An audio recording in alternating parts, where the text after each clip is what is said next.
Assalamualaikum warahmatullahi wabarakatuh. Bismillahirrahmanirrahim. Alhamdulillah wassalatu wassalamu ala Rasulillah wa ala alihi wa sahbihi wa mawala amma ba'd.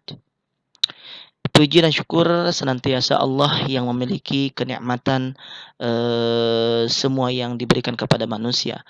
Salawat serta salam tetap curah limpahkan kepada kehariban baginda Nabi kita Muhammad sallallahu alaihi wasallam.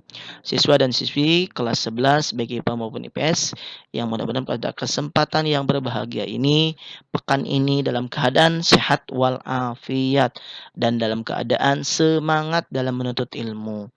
Marilah kita lanjutkan materi kita tentang makna iman kepada Rasul-Rasul Allah Subhanahu wa taala. Ada dalil perintah beriman kepada Rasulullah sallallahu alaihi wasallam.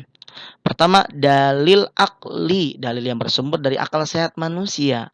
Manusia diperintahkan untuk menyembah hanya kepada Allah, maka perlu pembimbing dalam menyembah Allah dengan cara yang benar. Oleh karena itu, contoh misalnya dalam tata cara ibadah, kalau kita tidak memahami firman Allah, sebetulnya kita tidak paham dengan apa yang Allah perintahkan kepada kita. Contoh misalkan kata Allah, "Aqimis shalah", diperintahkan untuk sholat. Ya, sholat bagaimana caranya? Tata caranya seperti apa? Niatnya seperti apa? Makanya Allah mengutus salah satu Rasulullah Shallallahu alaihi wasallam, yaitu baginda Nabi Muhammad, untuk memberikan penjelasan atas firman Allah Subhanahu wa taala, sehingga manusia ketika beriman kepada Allah dia memahami agamanya dengan lurus. Nah, salah satu contoh itu aqimis shalah wa atuz zakat. Bagaimana tata cara untuk menunaikan zakat? Rasulullah menjelaskan. Nah, itu fungsinya ketika Allah Subhanahu wa taala mengutus para nabi dan rasul ke muka bumi. Kemudian adanya konsensus pahala dan hukuman sebagai manfaat akibat ketaatan dan kemaksiatan, sehingga perlu diutus nabi dan rasul agar memperoleh kabar gembira dan peringatan ke jalan yang benar. Salah satu di antaranya Allah Subhanahu wa taala mengutus para nabi dan rasul untuk memberikan peringatan kepada semua makhluk yang ada di muka bumi agar senantiasa dia beriman kepada Allah. Ya, contoh misalkan pada zaman dulu ya, umatnya Nabi Adam alaihissalam, umatnya Nabi Nuh alaihissalam, mereka diperintahkan untuk beriman, tapi tidak beriman, malah yang ada mereka mendustakan firman-firman Allah, mereka mendustakan wahyu-wahyu Allah, mereka mendustakan para nabi pada saat itu, sehingga mereka tidak beriman. Ya, diturunkan azab oleh Allah Subhanahu wa taala.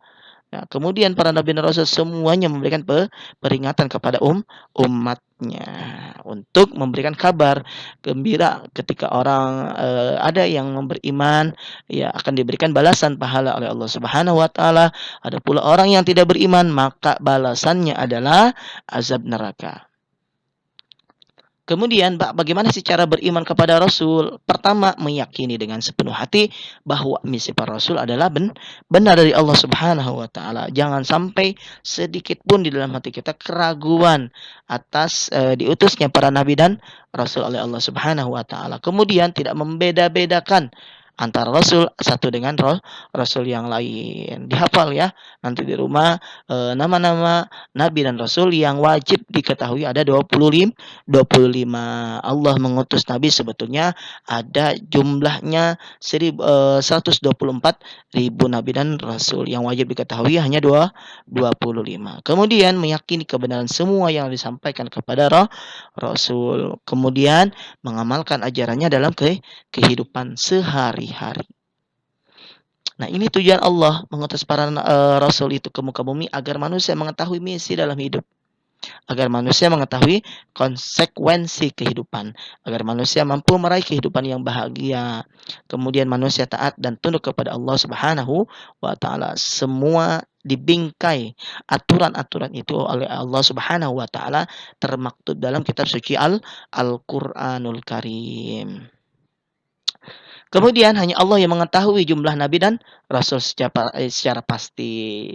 Yang wajib kita ketahui hanya 25 berdasarkan hadis Abu Dzar, jumlah nabi 124 ribu, sedangkan jumlah rasul 313 rasul.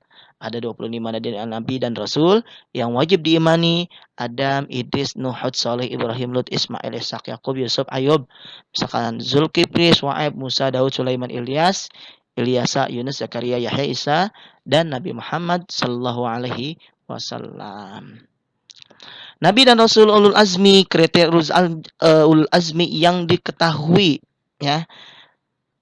Yang pertama, memperoleh pengitirapan dari Allah Subhanahu wa taala. Kemudian memiliki kesabaran yang tinggi, senantiasa memohon kepada Allah agar kaumnya tidak diberi azab, senantiasa berdoa kepada Allah agar kaumnya diberi hidayah, memiliki tekad yang tinggi semasa berdakwah. Ini salah satu kriteria ulul azmi, di antaranya senantiasa mensyukuri semua keadaan yang dianugerahkan ya Nabi oleh Allah Subhanahu wa taala. Nabi ulul azmi di antaranya Nuh alaihissalam, Ibrahim alaihissalam, kemudian Musa alaihissalam, Isa alaihissalam, dan Muhammad sallallahu alaihi wasallam. Tolong dihafal ya, nabi-nabi yang diberikan gelar oleh Allah langsung sebagai ulul azmi, yang nabinya tingkat kesabarannya tinggi, di antaranya Nabi Nuh alaihissalam, Ibrahim alaihissalam, Musa alaihissalam, Isa alaihissalam, dan Nabi Muhammad sallallahu alaihi wasallam. Silsilah para nabi dan rasul Allah Subhanahu wa taala, manusia yang beruntung adalah mengikuti jejak nabi dan rasul, yaitu bersanad ya. Ketika kita beribadah kepada Allah, kita bersanad ya. Apa yang disampaikan oleh Rasul, kita harus betul-betul mempercayainya dan mengimaninya. Kita wajib menjadikan nabi dan rasul sebagai idola. Jangan sampai kita mengidolakan para artis, para nama-nama terkenal gitu tuh. Ya, itu tidak diperkenankan ya. Para nabi dan rasul berasal dari garis keturunan saleh. Tidak disebutkan secara langsung silsilah dan keturunan para nabi baik di Al-Qur'an maupun hadis Nabi sallallahu alaihi wasallam. Mungkin itu saja materi pekan ini, mudah-mudahan bermanfaat bagi kita semua.